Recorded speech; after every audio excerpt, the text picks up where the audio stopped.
Hartono. Terima kasih Bapak Andreas Hartono sudah bersedia membagi atau sharing ilmunya nanti di acara webinar kita.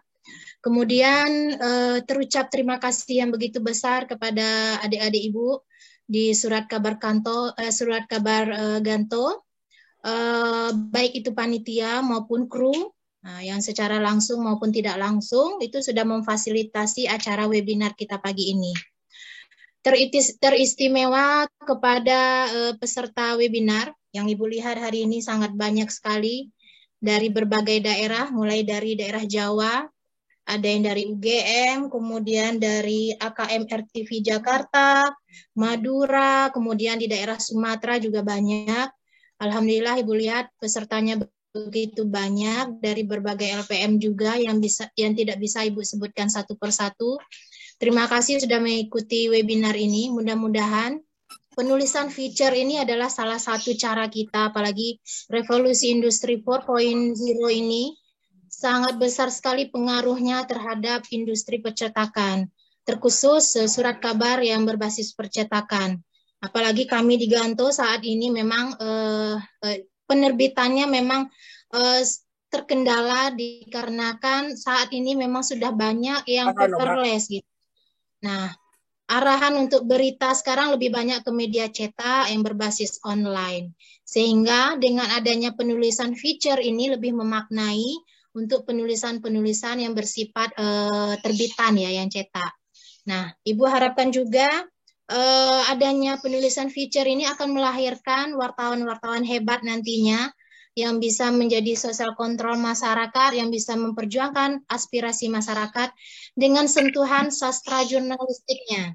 Kalau zaman Ibu dulu ketika mahasiswa di Persma, penulisan feature ini, kalau dulu kita kan penulisannya 5W1H, tetapi feature ini sangat hebat kita rasanya bisa membuat gitu. Karena tidak semua orang bisa, karena di sini membutuhkan keterampilan sastra kita juga. Bagaimana menginkludkan sastra di dalam jurnalistik. Nah, mudah-mudahan adik-adik Ibu nanti bisa mengikuti acara webinar ini dan bisa melahirkan nanti penulis-penulis feature terhebat di negara kita. Kemudian terakhir Ibu ucapkan juga selamat datang kepada ada alumni juga ya, ada alumni, kemudian Dewan Ahli dari SKK Ganto. Mudah-mudahan terus memantau, terus berkontribusi di SKK Ganto sehingga SKK Ganto ini bisa bertahan, bisa semakin eksis di tengah gempuran dari adanya RI 4.0 ini ya. Mungkin dari segi organisasi pun kita sudah menyusut saat ini gitu. Kalau dulu kita benar-benar independen, tetapi sekarang kita sudah masuk di bawah unit kegiatan. Mudah-mudahan meskipun dengan keadaan atau keterbatasan ini, kita masih bisa eksis dan bisa makin meningkatkan prestasi dan kreativitas dari SKK Ganto. Itu saja yang bisa Ibu sampaikan, tidak memperpanjang mukadimah dan pengantar, maka dengan mengucapkan Bismillahirrahmanirrahim, acara webinar SKK Ganto kita buka secara resmi untuk peserta webinar. Terima kasih. Assalamualaikum warahmatullahi wabarakatuh.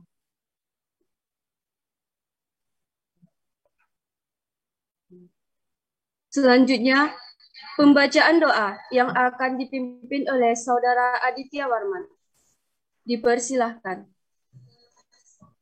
Assalamualaikum warahmatullahi wabarakatuh. Izinkanlah saya membaca doa dengan cara Islam. Bapak, Ibu, kakak dan hadirin sekalian, mohon menyesuaikan sesuai dengan keyakinan masing-masing. Oh, iya. Iya, dipersilakan, Bu.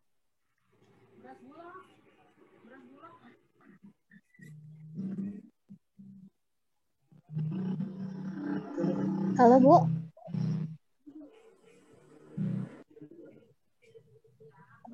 Baik, silakan Aditya dilanjutkan memimpin doanya.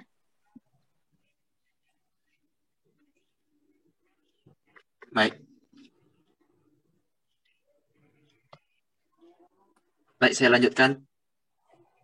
A'udzubillahi minasyaitonirrajim. Bismillahirrahmanirrahim. Hamdan syakirin, hamdan na'imin. Hamdan yuafi ni'amahu wa yukafi mazidah. Ya Rabbana lakal hamdu kama yanbaghi li jalali wajhikal karimi wa azimi sultanik. Ya Allah, ya Tuhan kami, segala puji untukmu, pemelihara alam semesta, segala puji atas karunia dan kenikmatan yang Engkau limpahkan kepada kami. Segala puji atas keagunganmu, segala puji atas kemuliaan dan kekuasaan.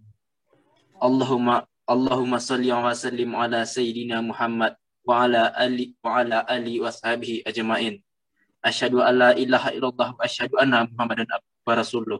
Ya Maliku ya Quddus, kami agungkan namamu karena hanya Engkaulah Tuhan kami. Hanya kepadamu kami bersujud, hanya kepadamu kami bersyukur, dan hanya kepadamu kami memanjatkan doa. Ya Rahman ya Rahim, hanya kepadamu kami menyembah, dan hanya kepadamu kami memohon pertolongan.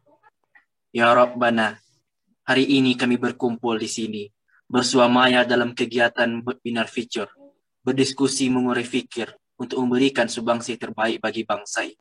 Karenanya ya Allah, lancarkanlah acara kami, berkahilah, penuhilah pertemuan ini dengan kebaikan dari awal hingga akhir nanti.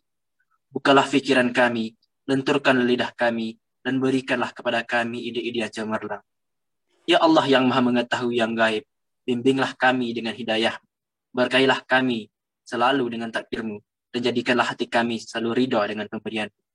Rabbi shrah li sadri wa yassir li amri wahlul 'uqdatam min lisani wa ya kaful qawli. Allahumma arinal haqqa haqqa warzuqna tiba'ah wa arinal batila batila warzuqna ijtinabah. Ya Allah, tunjukkanlah kepada kami bahwa yang benar adalah benar, dan berikanlah kepada kami kekuatan dan kemampuan untuk menjalankan.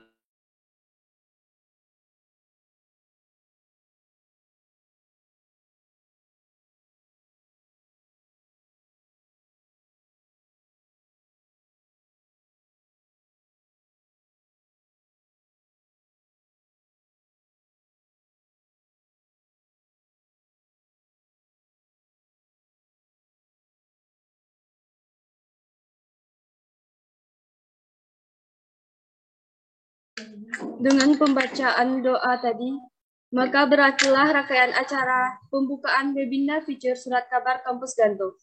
Sebelum lanjut ke rangkaian selanjutnya, saya ingin mengucapkan selamat datang kepada teman-teman lembaga Pers Mahasiswa seluruh Indonesia dan teman-teman Asosiasi Pers Mahasiswa Sumatera Barat, serta teman-teman dari UKM Selingkup UNT. Selanjutnya, terima kasih kepada seluruh media partner yang sudah bekerja sama dengan Gantung, yaitu sebanyak 14 lembaga pers mahasiswa yang tersebar di seluruh Indonesia. Selanjutnya, rangkaian acara webinar feature akan diambil alih oleh moderator. Saya sebagai pembawa acara, mohon maaf apabila ada salah kata. Sekian, terima kasih. Wassalamualaikum.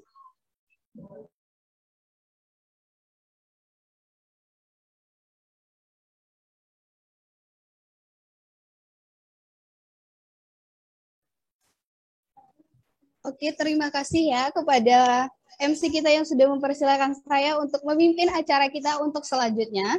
Dan kepada Ibu Titi, terima kasih sudah bergabung di webinar kita, Bu. Sudah berkesempatan hadir di acara webinar kita tentunya. Oke, teman-teman sekalian, karena pemateri kita masih belum join bersama kita di Zoom ini, alangkah baiknya kita kenalan dulu ya, teman-teman. Kenalin dulu, nama saya Rispa Andayani, biasa dipanggil Rispa. Dan buat teman-teman sekalian yang udah hadir, terima kasih banyak. Baik itu dari lembaga pers mahasiswa dan juga teman-teman dari universitas lain, baik itu bukan dari LPM dan sejenisnya. Buat teman-teman sekalian, bagi yang belum menghidupkan kameranya nih, ayo atau dihidupkan kameranya. Biar nanti kita sama-sama kenalan, bisa namanya juga kita kan meet nih, ketemu tapi via virtual. Nah, buat teman-teman yang nggak on cam, terus gimana dong caranya nih biar saya ngeliat teman-teman sekalian?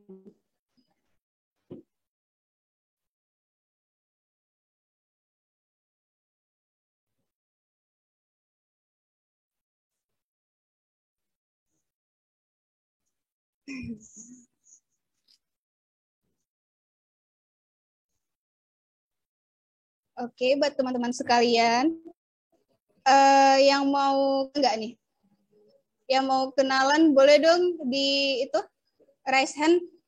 Yang mau kenalan ayo atau ini ada dari Kak Foni. Katanya izin off cam. Oke, nggak masalah untuk Kak Foni.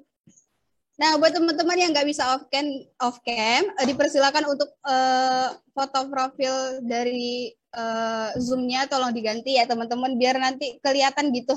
Ada orangnya ya nggak?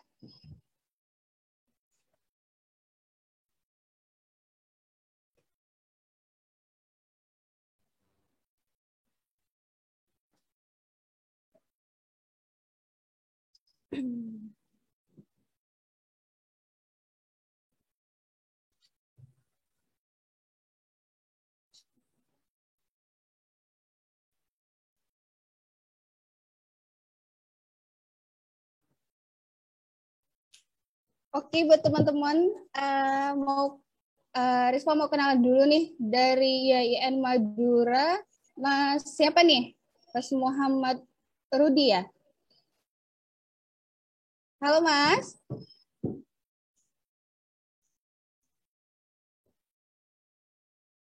Bisa dihidupkan mic-nya dulu Mas?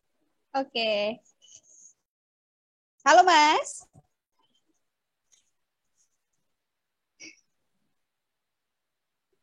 Nggak kedengeran ya suaranya Mas ya?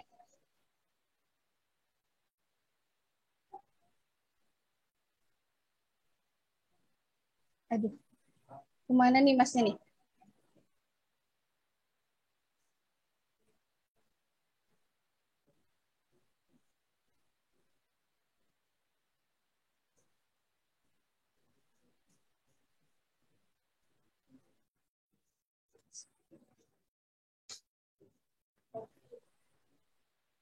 Oke, Mas Surudin ternyata suaranya nggak kedengeran ya. Oke, nanti oke. Mas Rudin dari YIN Madura. Nah, mungkin kita terima kasih ya buat Mas Rudin tadi yang udah apa ya? Udah mau on cam dan juga udah mau on mic-nya, tapi karena sepertinya tidak terdengar ya, Mas ya.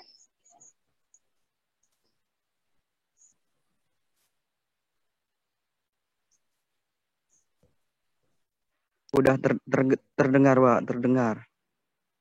Halo. Oke, Mas. Perkenalkan, nama saya dari YIN Madura. Iya, oke. Salam kenal ya, Mas. Kami dari Universitas Negeri Padang, terkhususnya Lembaga Pers Mahasiswa Surat Kabar Kampus Ganto ya. Ya.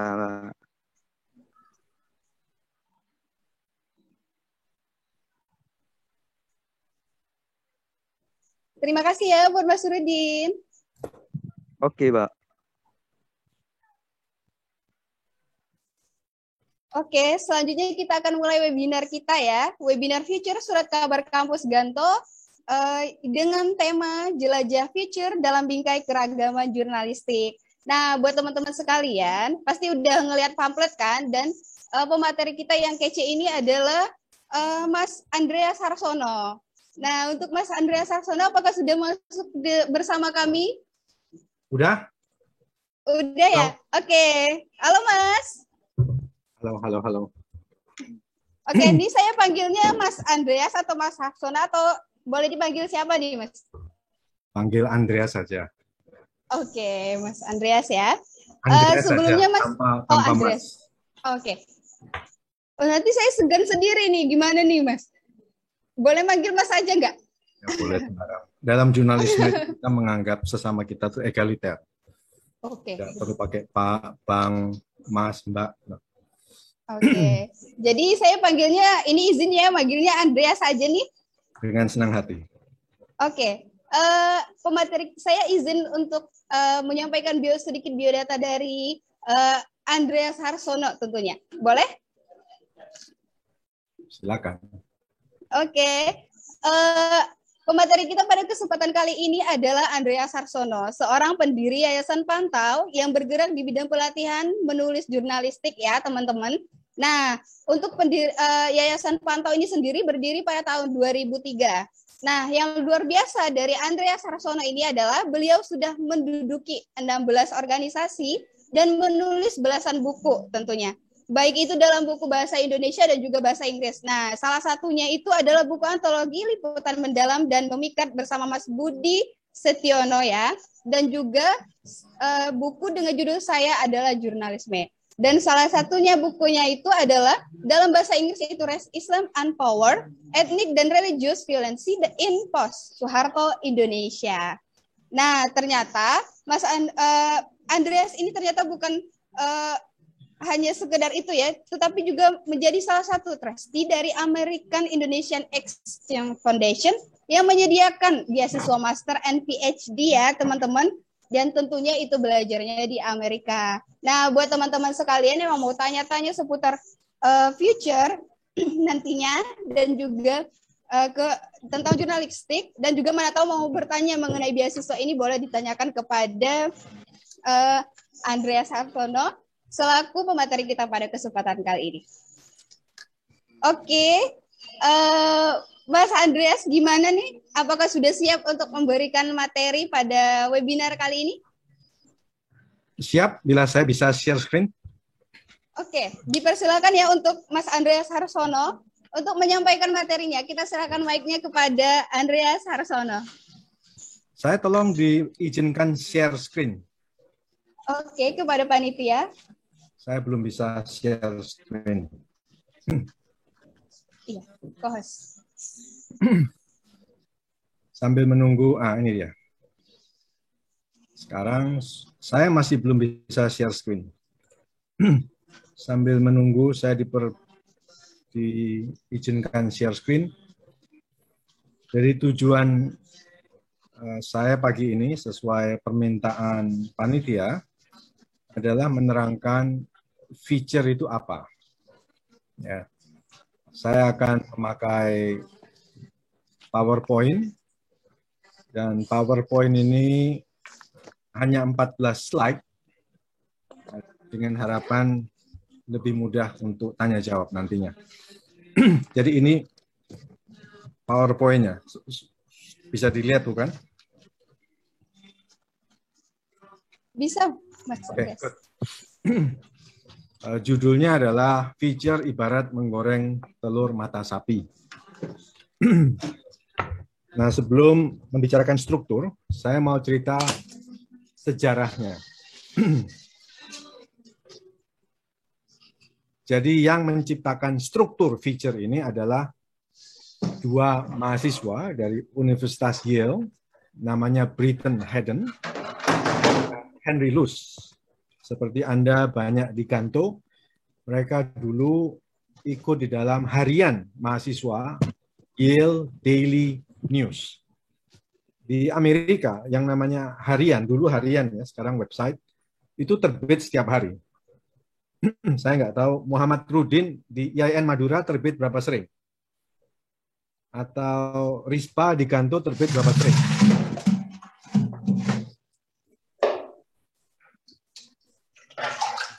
Enam kali setahun, Mas. 6 kali setahun. Nah, ini terbit 5 hari seminggu. Dan terbit sejak tahun 1878.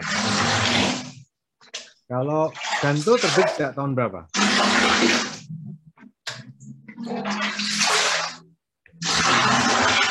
Ini ada yang di WC nih.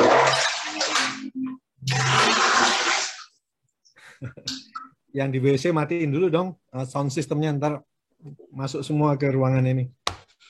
Jadi Yale Daily News ini adalah surat kabar mahasiswa tertua di Amerika Serikat. Di Amerika Serikat, yang namanya pers mahasiswa itu adalah badan hukum tersendiri. Jadi mereka tidak berada di bawah badan hukum kampus. Jadi mereka punya perkumpulan sendiri. Namun mereka dapat transaksi uang dari kampus. Mereka menjual surat kabar dan pihak kampus membayar mereka sesuai dengan jumlah pelanggan dari kampus.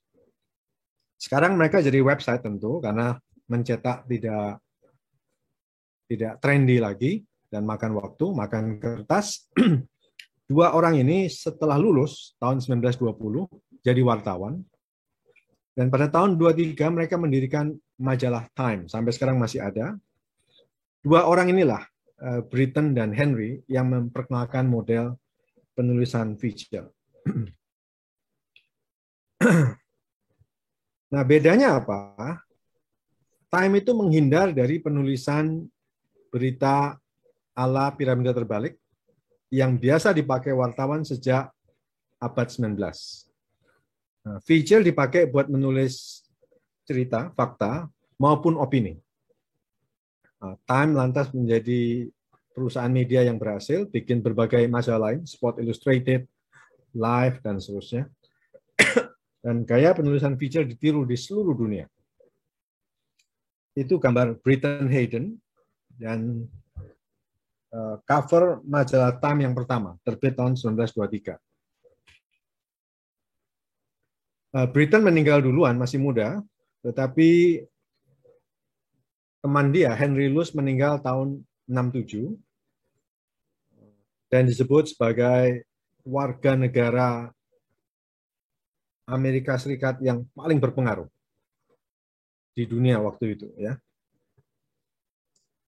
Salah satu pengaruh Henry Luce sampai sekarang adalah dia mendukung Taiwan. Dia tidak mau mendukung pemerintahan Tiongkok di Beijing. Kalau itu sampai sekarang, Anda tahu Beijing itu mengklaim Taiwan sebagai provinsi mereka. Tetapi Amerika tidak mau. Amerika mengakui Beijing, tetapi tidak mau mengakui Taiwan sebagai provinsi dari Tiongkok. Ini salah satu ketegangan antara Beijing dengan Washington DC. Itu salah satu berkat Henry Luce.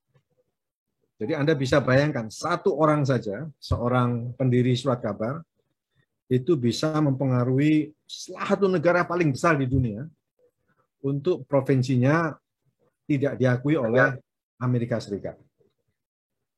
Dan yang menarik, Taiwan adalah negara demokratis.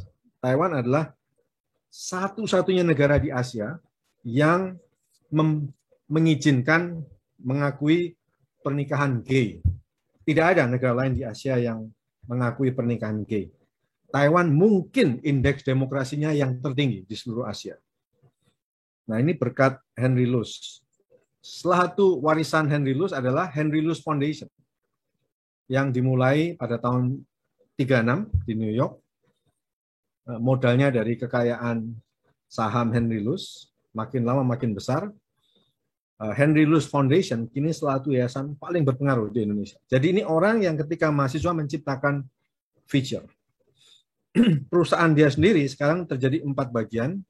HBO, perusahaan film. Turner Broadcasting System atau CNN. Warner Bros. Ini perusahaan film. Anda banyak menonton film Warner Bros. Dan yang terakhir, Time Incorporated. Ini yang punya majalah Time dan lain-lain.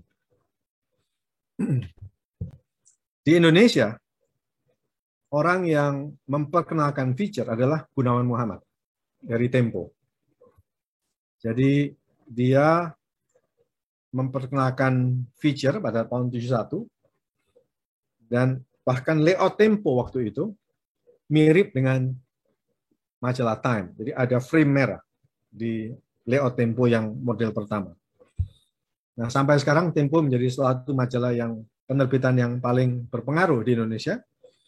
Punya anak perusahaan lebih dari, terakhir saya tahu, 130 perusahaan. Rispa, kalau di Padang apa ya anak perusahaan Tempo ya?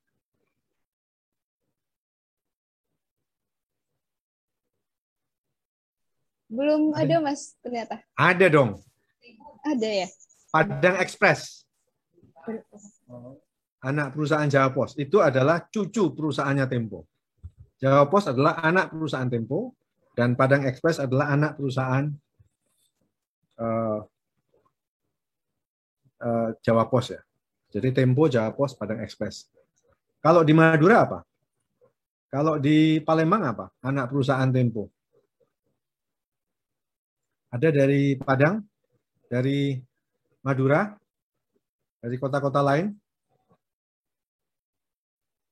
Apa anak perusahaan Tempo di kota Anda? Halo?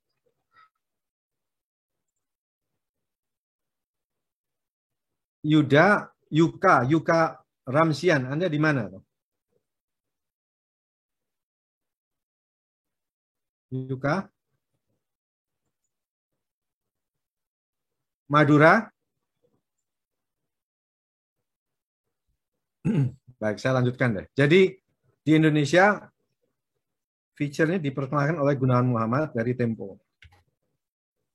Nah, Gunawan lantas menulis buku teori tentang feature. Judulnya Seandainya Saya Wartawan Tempo. Buku itu dibagi dalam belasan bab. Pada mulanya adalah feature. Itu menerangkan sejarah feature. Terus modal penting dalam menulis, rasa ingin tahu. Ketiga, mengail dengan lead. Keempat, tubuh dan ekor. Kelima, teknik penulisan. Keenam, siapkan 4 senjata. Ketujuh, mencari ide, mencari segi atau angle. Dan berikutnya, yang berita dan yang bukan. Jadi ada namanya proximity dan seterusnya. Menulis profil bagaimana? Nah, terakhir, bila ingin selamat dalam menulis feature, bikinlah outline. Itu buku yang dibikin oleh Gunawan Muhammad. Seandainya saya wartawan Tempo. Saya anjurkan kalian semua untuk membeli buku ini. Dia adalah buku teori yang paling bagus soal feature dalam bahasa Indonesia. Berikutnya.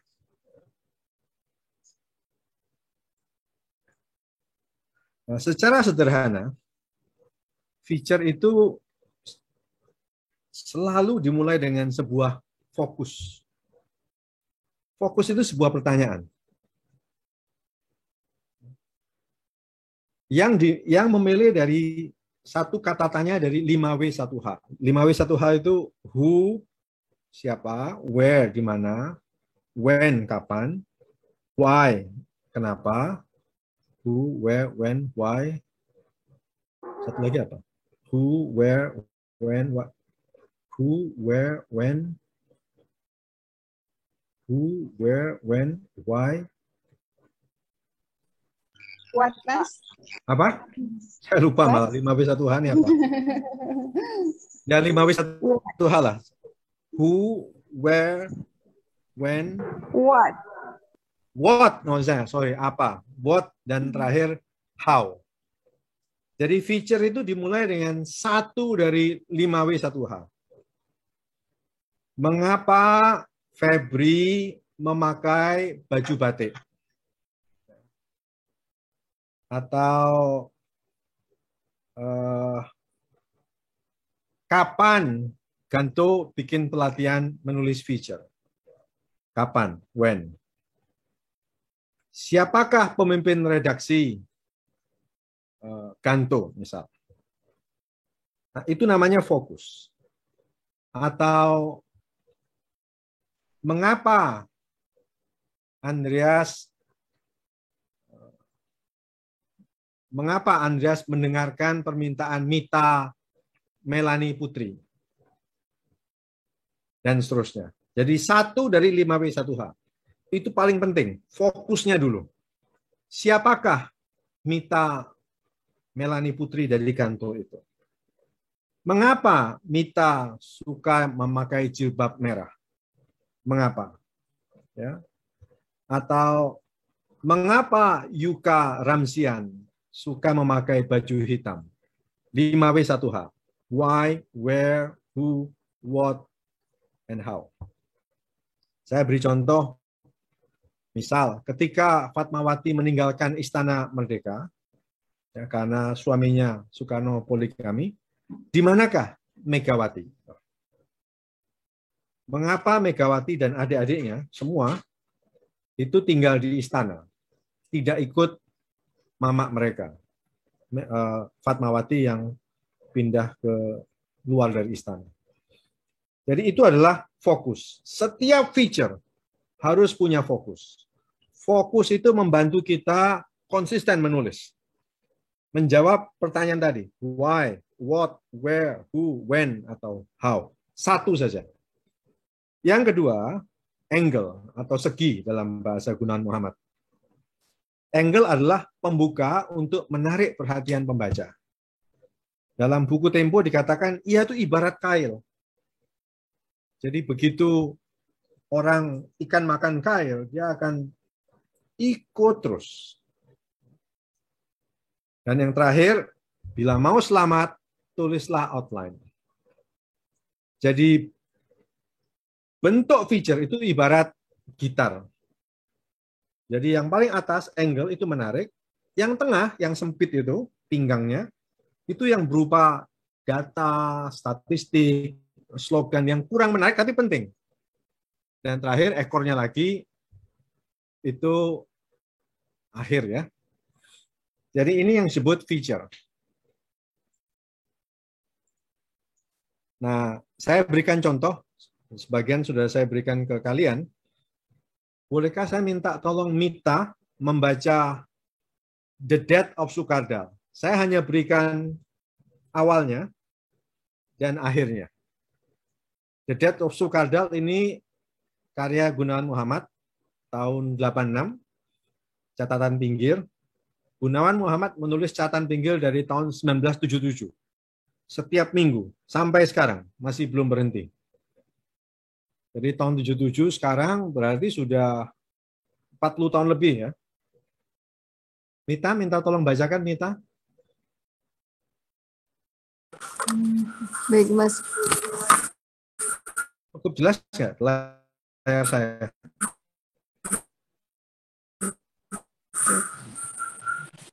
Oh, itu terdengar. Sekarang sudah terdengar.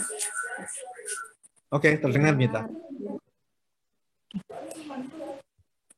The Death of Sukardal oleh Gunawan Muhammad. Tukang becak tua itu kehilangan becaknya pada tanggal 2 Juli 1986 malam di sebuah perempatan kota Bandung. Para petugas Tibum sesuai dengan kasihan, kata sebagian orang. Kok sampai begitu, kata sebagian yang lain. Tapi putus asa adalah dosa, kata para pemberi petuah dan iklan tabib. Ekstrim, kata seorang pejabat. Barangkali ada pihak ketiga, kata pejabat lain. Sukardal mungkin tidak tahu siapa pihak ketiga, siapa pihak pertama, siapa pihak kedua. Ia telah mencoba berebut mempertahankan becaknya dari sitaan petugas.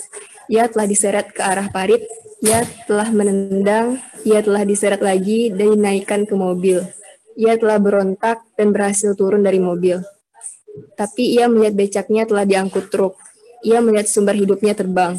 Maka ia kembali meloncat ke arah mobil Tibum yang berjalan.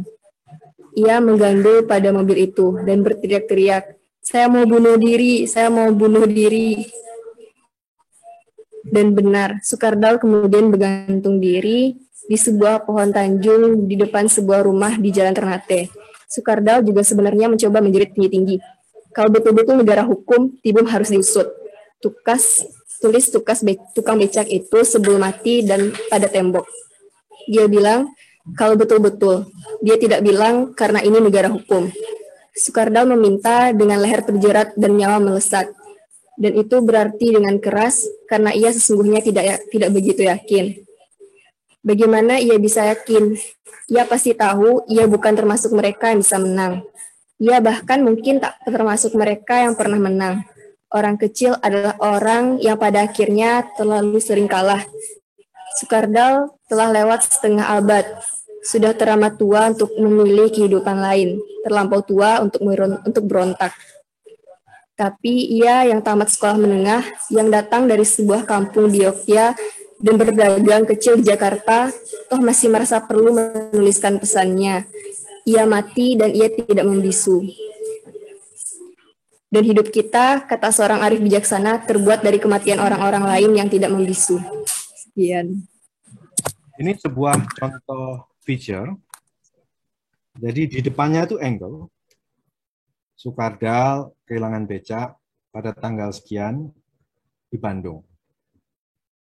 Ya, lantas ada ucapan-ucapan orang, itu angle. Endingnya itu jawaban dari Gunawan Muhammad. Bahwa di Indonesia, di seluruh dunia, banyak sekali orang kecil itu dikalahkan. Becaknya dirampas, tanahnya dirampas, kehidupannya dirampas, kehormatannya dirampas, dan lain-lain. Tetapi Gunawan menulis, ia mati, dan ia tidak membisu. Dan hidup kita, kata seorang arif bijaksana, terbuat dari kematian orang-orang lain yang tidak membisu. Bila kita ingin maju, bila kita ingin kebudayaan kita lebih maju, bila kita ingin masyarakat kita lebih maju, keluarga kita lebih maju, jangan menyerah. Kita boleh takut, tapi jangan takluk, kata Gunawan. Wartawan secara umum adalah profesi orang-orang kelas menengah ke bawah. Jadi orang yang kelas menengah ke atas, orang kaya, kebanyakan tidak jadi wartawan. Itu banyak sekali orang menerangkan. Ada banyak penelitian. Nah, kita ini mewakili golongan-golongan yang paling sering kalah dalam kehidupan di Indonesia. Dan seringkali kita juga dikorupsi oleh keadaan tersebut. Nah, feature ini menerangkan bahwa jangan begitu. Kalau kita mau maju, kita harus sadar akan hak-hak kita dan berani buka suara. Kira-kira itu. Jadi ada angle di depan yang menarik perhatian pembaca dan ada ending yang mengatakan bahwa hidup kita terbuat dari kematian orang-orang yang tidak membisu. Kira-kira gitu. Ya. Saya akan memberikan contoh lain bila tidak keberatan seorang laki-laki membaca. Ini contoh kedua. Hujatul Fasri dari Ganto.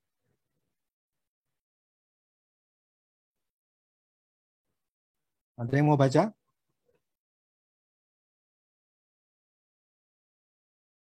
Di layar saya terlihat Rita Armina dari Surakarta. Rita, bersediakah membaca? Mikrofonnya masih mati. Minta tolong Rita dinyalakan mikrofonnya, bisa? Rita Armina dari Solo. Hati yang luka ini sebuah feature juga tentang seorang perempuan yang menikah dengan seorang laki-laki yang dituduh sebagai gembong teroris, Omar Al-Faruq dari Al-Qaeda, ditangkap di Bogor. Silakan Rita. Panitia minta tolong Rita dinyalakan mikrofonnya, bisa? Anda perhatikan angle di depan itu angle. Silakan Rita.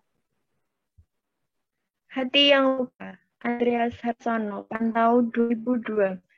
Bagaimana rasanya menikah? Hidup serumah dengan seorang lelaki yang kelihatannya biasa saja. Belakang dituduh teroris. Mira Agustina mungkin punya jawabannya. Mira seorang perempuan muda berusia 20 tahun. Santer disebut-sebut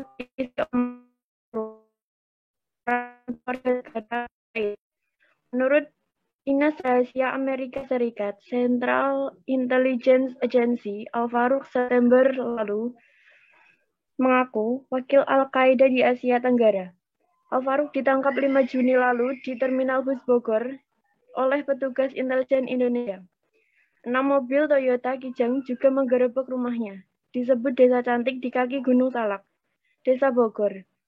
Nama dan nomor teleponnya didapat dari buku catatan milik Abu Zubaidah, orang nomor ketiga Al-Qaeda yang ditangkap pasukan Amerika di Afghanistan. Al-Faruq dilaporkan terlibat serangkaian pengeboman malam Natal 2000 yang menewaskan 16 orang, merencanakan pembunuhan Wakil Presiden Megawati Soekarnoputri, serta bekerja sama dengan Jemaah Islamiyah, sebuah organisasi yang tak jelas bentuknya, yang dikategorikan organ terorisme oleh Perserikatan Bangsa-Bangsa. Ada juga fakta-fakta yang membingungkannya. Akta kanal lahir Mahmud ternyata buatan tahun lalu. Mira pernah bertanya-tanya, mengapa suaminya tak punya akta kelahiran atau ijazah sekolah? Mahmud mengatakan semuanya terbakar di Ambon. Mira juga menemukan paspor baru awal tahun di dalam tas Mahmud. Walau Mahmud tak pernah cerita, pernah mengajukan paspor di imigrasi Makassar atau ditolak, maupun Jakarta Timur diterima. Dia tidak pernah menceritakan masa lalu sebelum menikah dengannya. Jadi, kalau sekarang ini saya dapat berita dari koran, saya kadang-kadang merasa, kok saya dibohongi? Itu saya rasakan juga. Kok saya dibohongi? Tapi kadang-kadang saya balik tanya lagi, apakah itu betul semua?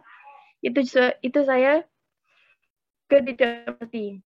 Saya juga tidak tahu kalau kayak begini ceritanya. Berarti 3 tahun dengan saya, dia berbohong. 3 tahun dibohongi saya. Dia nggak suka sama saya, nggak apa-apa. Tapi anak-anak dia. 2 gadis mungil itu, satu umur 1 tahun dan kakaknya 3 tahun. Hanya hilir mudik di ruang tamu, bicara dengan celak. Kaki-kakinya montok bikin ribut seluruh rumah. Si kakak menyanyi, bintang kecil. Lalu ngelayar pergi dengan neneknya membeli es lilin. Jadi itu contoh sebuah feature yang lain. Tentang seorang perempuan yang dinikahkan dengan seorang Arab dari Kuwait yang terlibat di dalam serangkaian kekerasan di Indonesia. Sampai sekarang cerita Omar Al-Faruq itu masih menarik karena dia ditangkap di Bogor, lantas dipindahkan ke Afghanistan, ditahan di Bagram, airport yang sekarang ramai di Kabul itu, melarikan diri, lantas pindah ke Irak, terlibat dengan Islamic State, ISIS, dan saat di Irak dia mati terbunuh. Jadi 2 anak kecil itu tidak pernah bertemu ayahnya lagi setelah ditangkap. Si Mira belakangan berjualan kain di Tanah Abang. Ini suatu contoh yang lain. Contoh ketiga, bila ada yang mau membaca. Hanya angle-nya saja. Siapa mau baca? Saya, Mas. Silakan. Mikrofon. Beritahu ke panitia bila ada yang mau baca. Saya, Pak. Saya, Pak.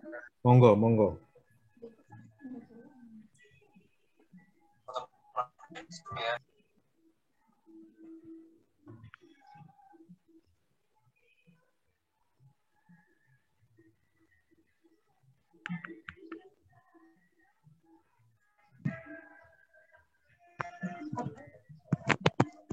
Silakan. Baik, saya berarti ya.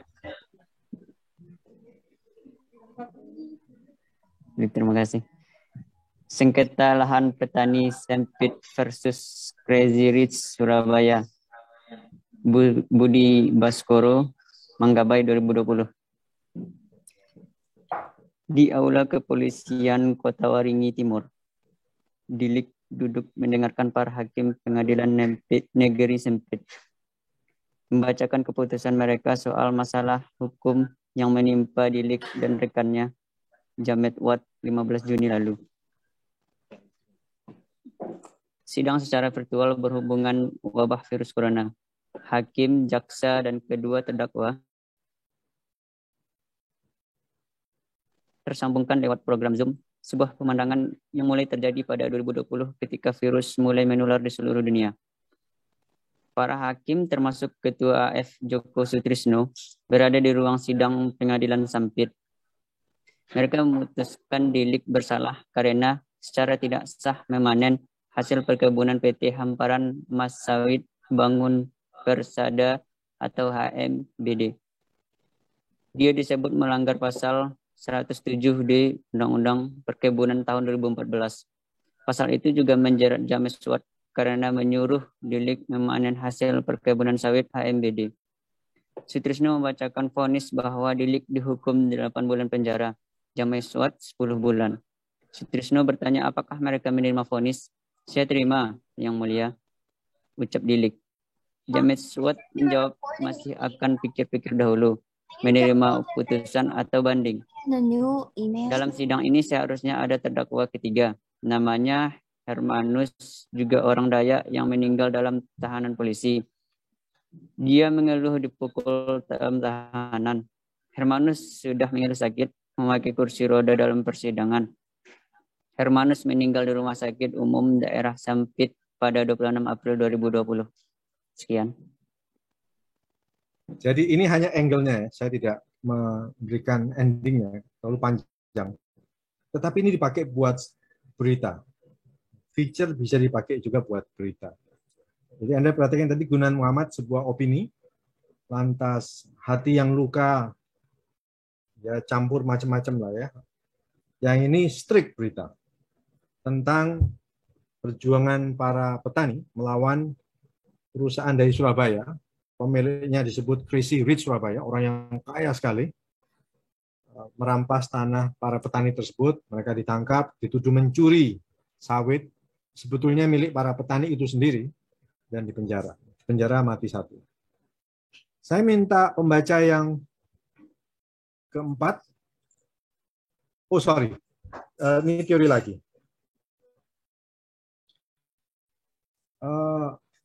Karena banyak pers mahasiswa, saya ceritakan bahwa Yale Daily News sejak tahun 1978 berdiri independen dari Universitas Yale, secara finansial maupun editorial.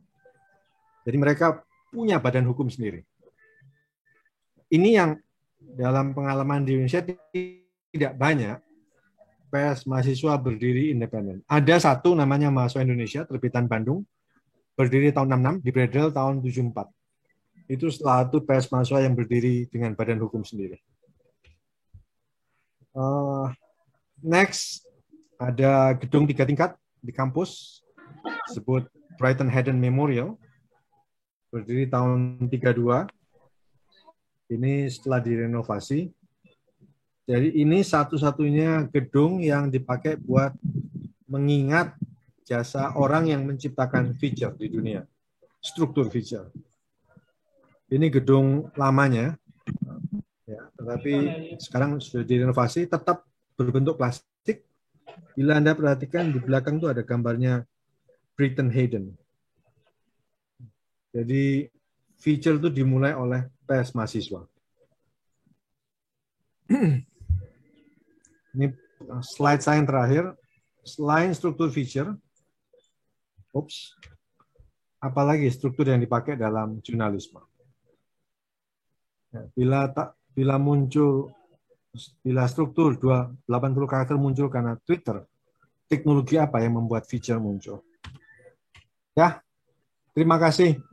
Ada pertanyaan?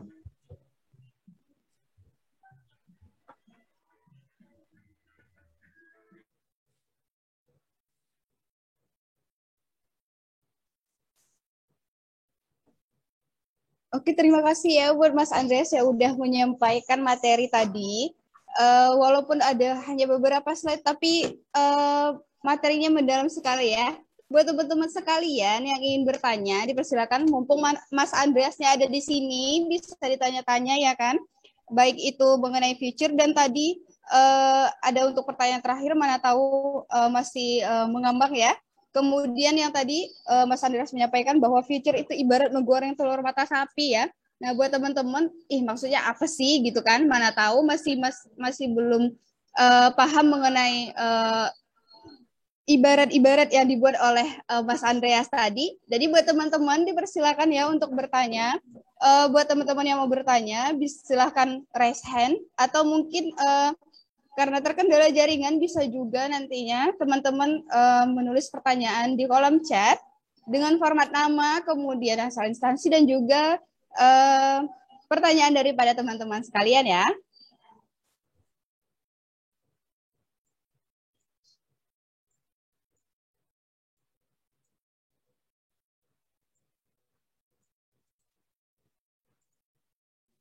Oke, ini ada yang dari LPM Natural, ada Kak Anissa Nur Faisah. Silakan Kak. Halo Kak. Iya. Oke, salam buat Bang Andreas nih. Saya dari Lampung, lembaga pers mahasiswa. Sebelumnya kita pernah ketemu Bang di pelatihan jurnalistik tingkat lanjut juga oleh Jumantara Teknokrat. Saya ingin bertanya Bang, jika penulisan feature itu sudah jadi, lalu bagaimana cara kita untuk membuat judul yang sesuai dengan isinya dan itu menarik khalayak ramai? Mungkin itu pertanyaannya, Bang. Wah, ini pertanyaan sulit ini. Bagaimana bikin judul? Pertama, setiap organisasi media biasanya punya aturan judul, punya style sendiri-sendiri.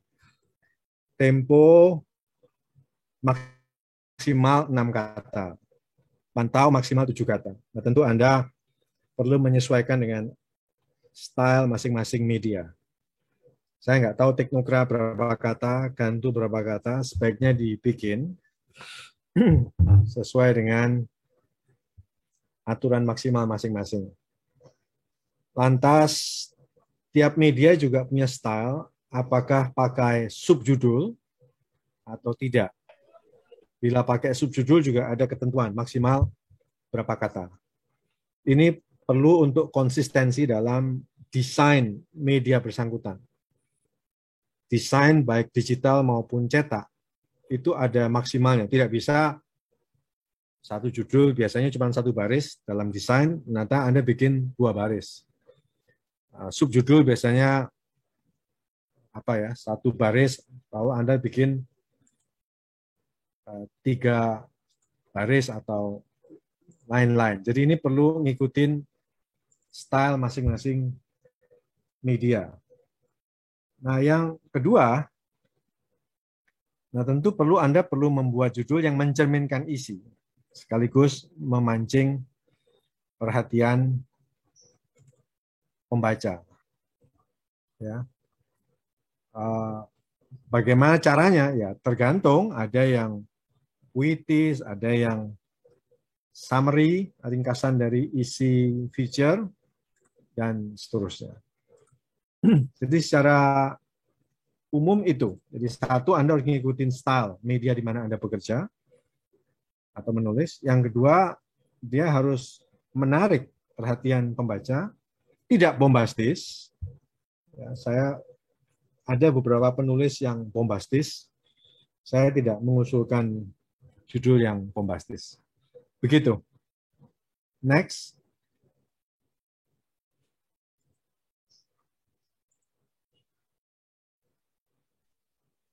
Oke, mungkin dari Kak Anissa sendiri, masih ada pertanyaan mungkin, Mas, dari jawaban Mas tadi.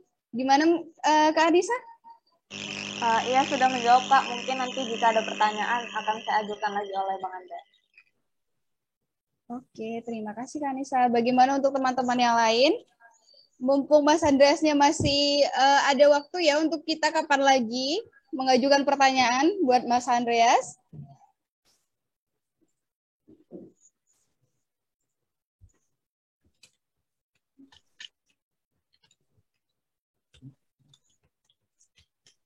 Ayo, yang mau bertanya untuk peserta kita dipersilakan, karena nanti malu bertanya nanti malah jalan-jalan ya teman-teman.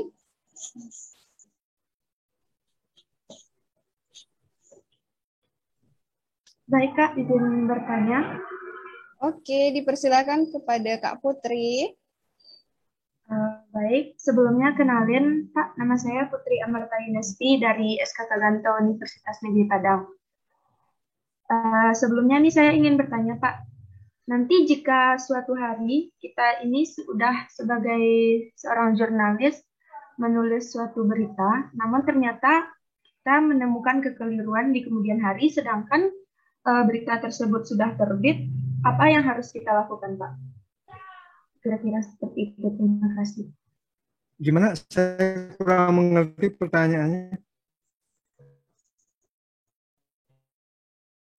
Gimana kan nanti kita udah menulis suatu berita, ternyata setelah belakangan hari kita menemukan ada kesalahan dalam berita yang kita tulis tersebut, sedangkan media sudah menerbitkannya. Itu kira-kira apa yang harus kita lakukan, Pak?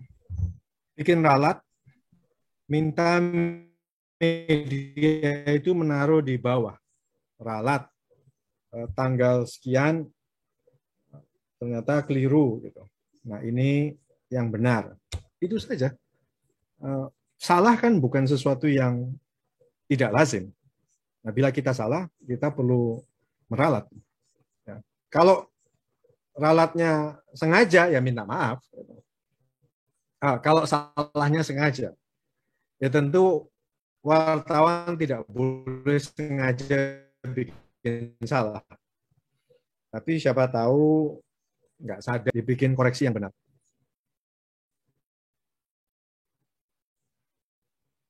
Next.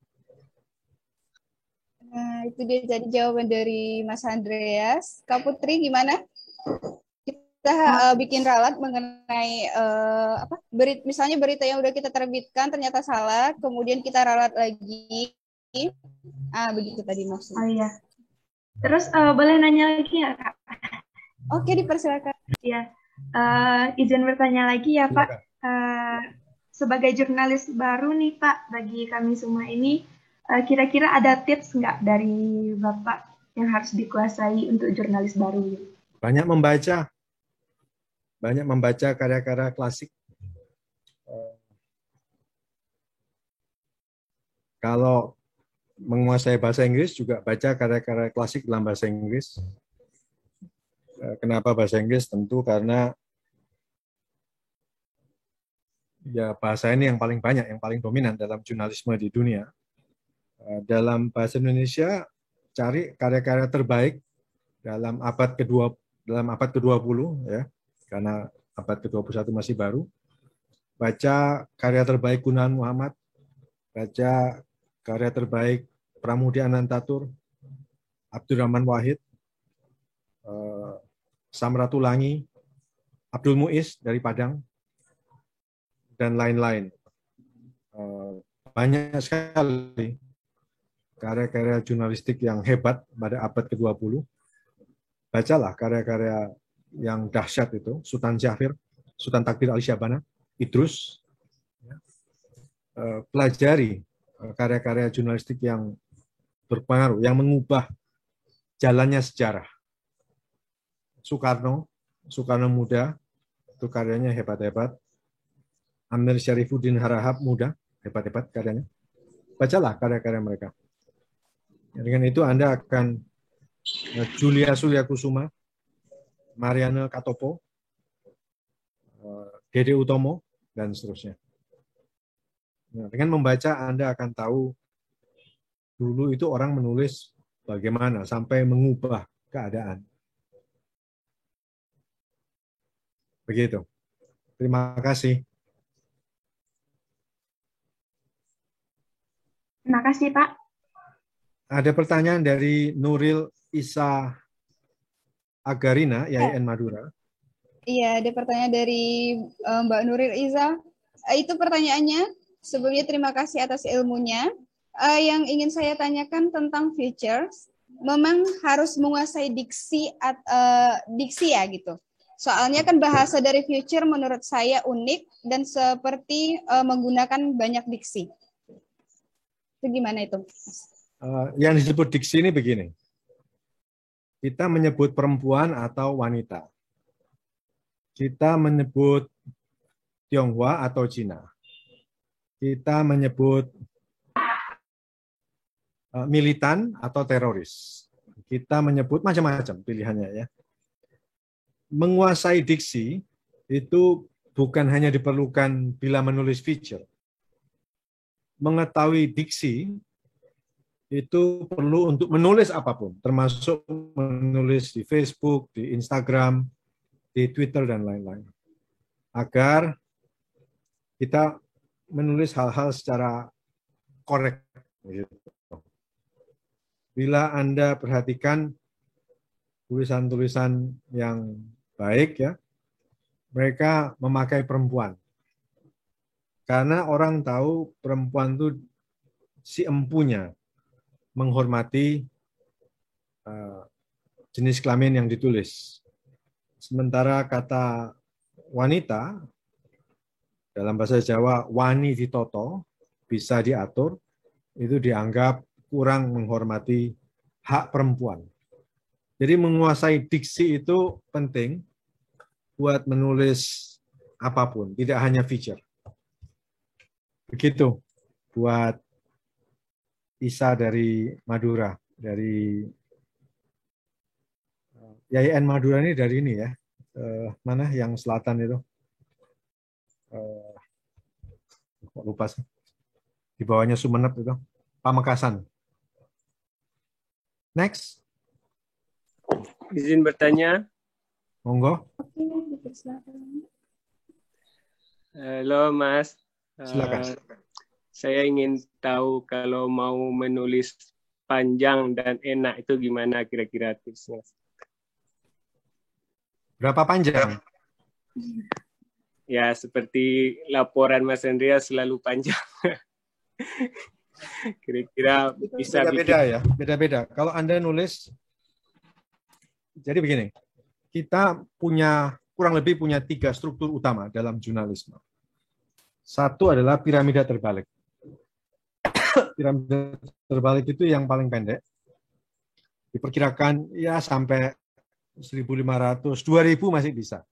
3.000 pun masih bisa. Piramida terbalik, 3.000 kata. Ya, walaupun istri saya bilang boring katanya, sudah jarang dipakai. Piramida terbalik itu paling 600.000 kata. Istri saya sebelah sini juga wartawan. Struktur kedua lebih panjang. Itu feature.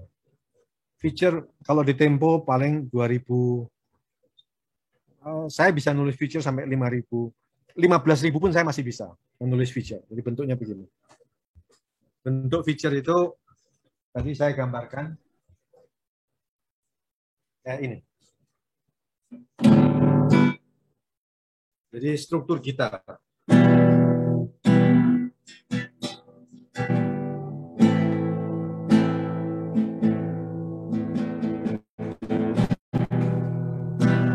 Itu bisa sampai 5.000. Nah, ada yang lebih panjang lagi. Bila Anda mau menulis di atas 10.000 kata, itu namanya narasi. Atau sering salah kaprah disebut jurnalisme sastrawi. Saya lebih suka pakai istilah narasi. Itu 10.000 kata. Nah, di atas 10.000 kata. Strukturnya, saya gambar sebentar. Ada 3 macam.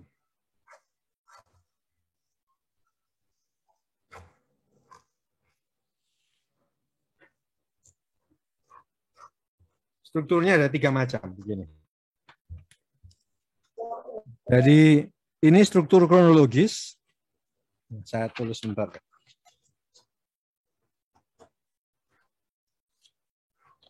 Ini yang paling rumit struktur ini karena sering orang salah mengerti.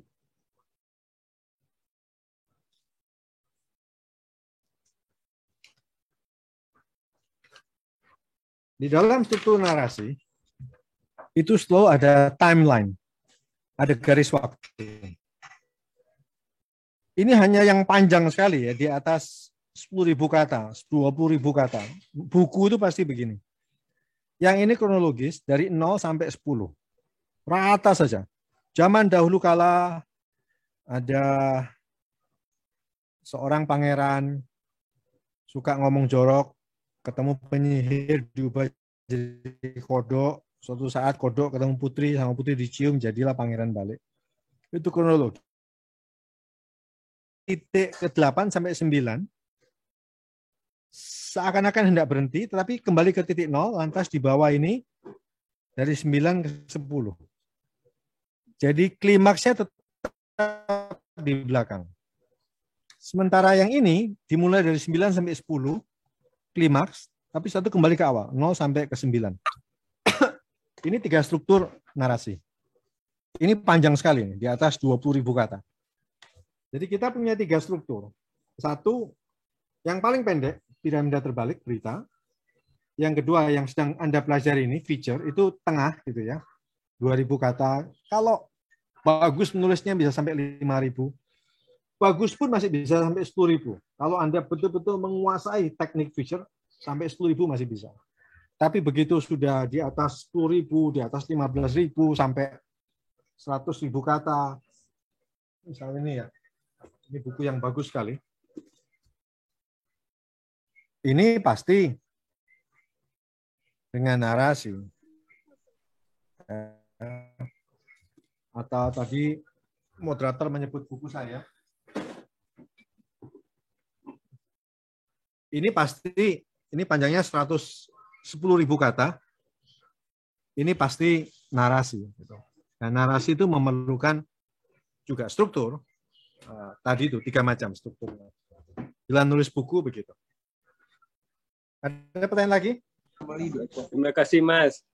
Salam tuh Mbak Ari juga, Mas. Izin bertanya, Mas. Ya, salam balik nih kata Ari.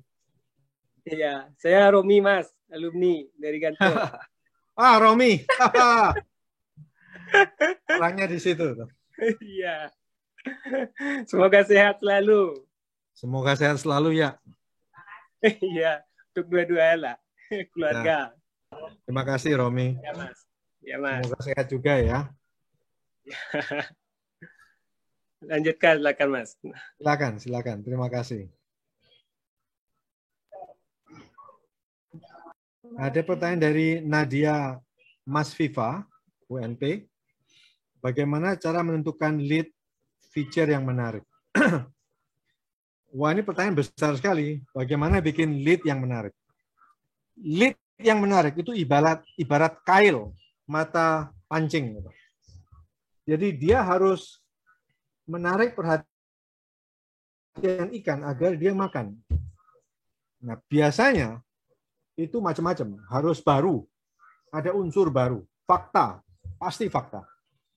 Yang ketiga, ada yang kontradiktif, ada yang kayak tadi itu, bagaimana menikah dengan seorang laki-laki yang tidak pernah diketahui, tiba-tiba dibilang bahwa dia seorang teroris, ada kontradiksi. Menikah, tapi kok dengan teroris, tanpa diketahui, dan seterusnya. Jadi, di dalam buku Gunawan Muhammad, diterangkan berbagai macam cara menulis lead. Anda bisa baca buku itu, ada PDF-nya, bisa di-download gratis di internet. Tetapi yang paling penting dari ini semua, lead itu harus konkret. Lead itu harus konkret. Lead itu harus konkret. Jangan abstrak. Konkret itu apa? Konkret itu baju ini warna biru tua. Di belakang ada buku, ada gitar, ada beberapa poster. Ini arloji, ini cincin kawin. Ya, itu konkret. Lawannya apa? Abstrak. Abstrak itu sesuatu yang harus dibayangkan. Demokrasi, abstrak. Pancasila, abstrak. Kapitalisme, abstrak. Islam, abstrak. Kristen, abstrak. Ahmadiyah, abstrak. Ide-ide itu abstrak. Ide-ide itu abstrak. Ide-ide itu abstrak. Bukan berarti tidak ada. Ada, tetapi itu abstrak. Ya, mau ngomong demokrasi, abstrak. Ada entah berapa jenis, ada berapa model. Mau ngomong Islam, abstrak. Ada berapa macam mazhab. Ada berapa Syiah, Sunni, Hambali, Maliki, dan seterusnya. Itu abstrak. Jadi jangan memulai lead dengan sesuatu yang abstrak. Mau ngomong Kristen, ada berapa puluh ribu denominasi. 33.000 denominasi. Jadi harus ngomong yang konkret. Yang konkret itu apa ya? Arloji, warna kaos, gitar, buku, sesuatu yang bisa dipegang. Itu penting dalam membuat lead. Kalau Anda mau baca detailnya, baca buku Seandainya Saya Wartawan Tempo. Next.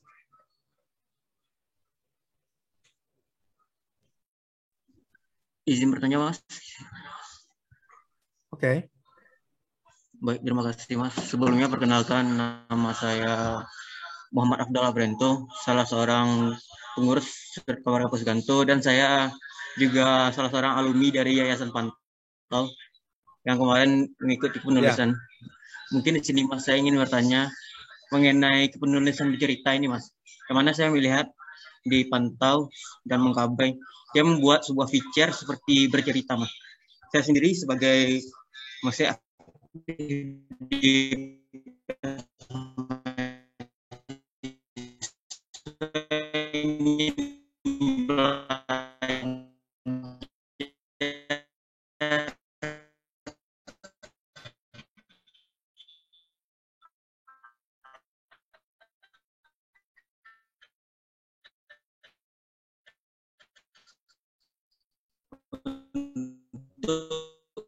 menulis cerita ini, Mas. Bagaimana awal supaya saya bisa menguasai itu, Mas? Saya orang Jawa, jadi saya mau masak pecel. Nah, saya perlu pergi ke pasar atau ke kebun. Saya perlu beli kacang buat bumbu. Saya perlu apa?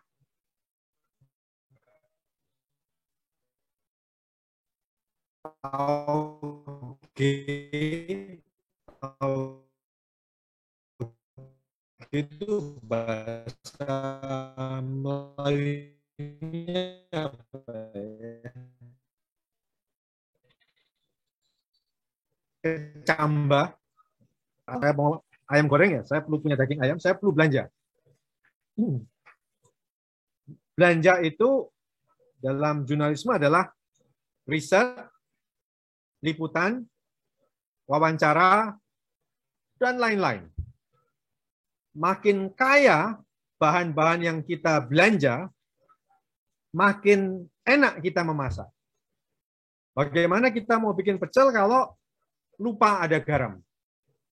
Bagaimana kita mau bikin pecel yang enak, lupa tidak ada asam, lupa tidak ada merica, lada.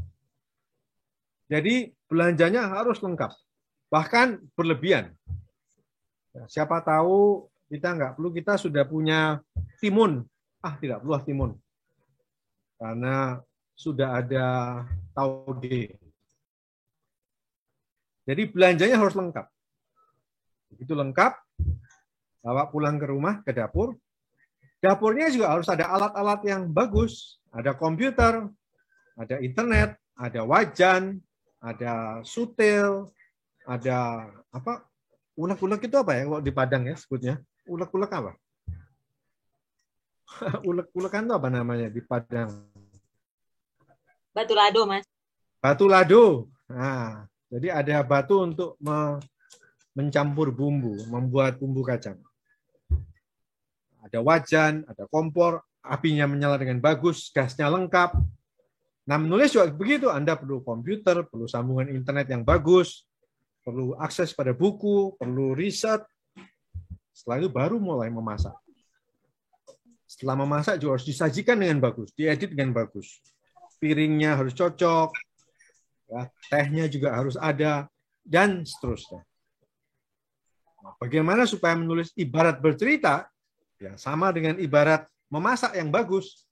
Belanja lengkap, alat masak lengkap, ya, dan punya editor yang bagus yang menyajikan masakan itu, supaya masakannya bukan hanya enak tapi juga nyaman dipandang mata. Begitu. Next.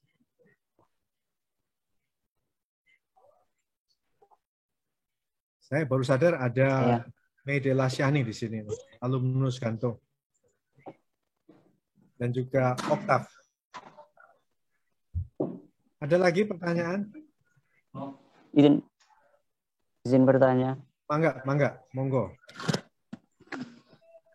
Baik, terima kasih. Bang Andreas.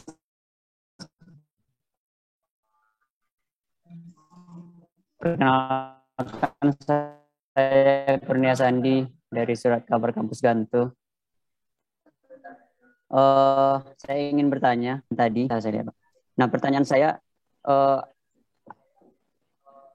data yang diceritakan dalam feature ini apakah data yang benar-benar data yang sebenarnya atau hanya gambaran dari pengarang itu sendiri gitu. Terus pertanyaan selanjutnya, itu semua wawancara itu. Semua ada faktanya itu. Tidak boleh dalam jurnalisme, tidak boleh ada fiksi. Satu titik fiksi itu sudah membuat dia bukan jurnalisme. Jadi semua contoh yang tadi dimuat itu semua fakta.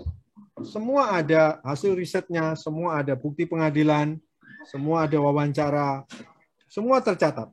Dan itu feature-feature lama ya, sudah terbukti semua benar. Begitu Kurnia.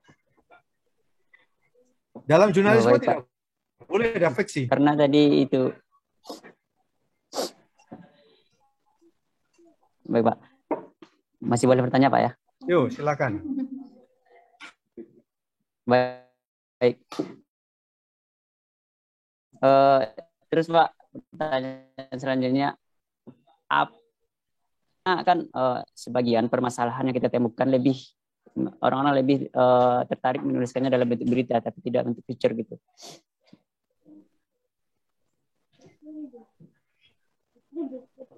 Enggak juga. Mungkin hanya itu Pak. Ya. Enggak juga. Kalau Anda kerja di Tempo, Anda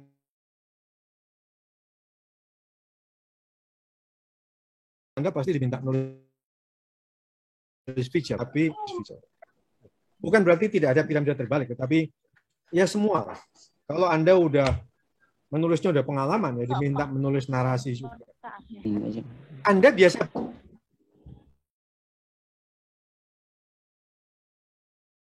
baca apa? Kok menyimpulkan begitu? Itu Pak, biasa berita-berita online seperti Kompas, PDC dan lain sebagainya itu kan dalam bentuk berita biasa gitu Pak, bukan dalam bentuk berita feature. Ya mungkin ya bisa jadi yang Anda baca kebanyakan breaking news. Breaking news itu kebanyakan piramida terbalik. Berita cepat ya. Kalau berita kayak Monggabai misalnya, ada contoh dari Monggabai, itu pasti besok pelatihan Pak. Tempo kebanyakan. Tapi kalau breaking news kebanyakan piramida terbalik. Next. Izin bertanya Mas. Monggo. Oke Pak.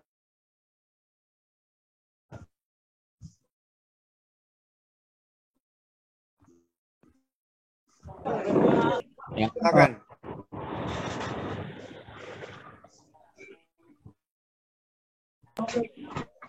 Halo, apa suara saya dengar? Halo? Iya Mas, terdengar? Maaf tadi host termute ya suara saya. Enggak Mas, yuk lanjut. Ya, baik. Saya dari LPM Perspektif Universitas Syah Kuala. Saya ingin bertanya. Nah, saya ini masih tergolong jurnalis baru ya.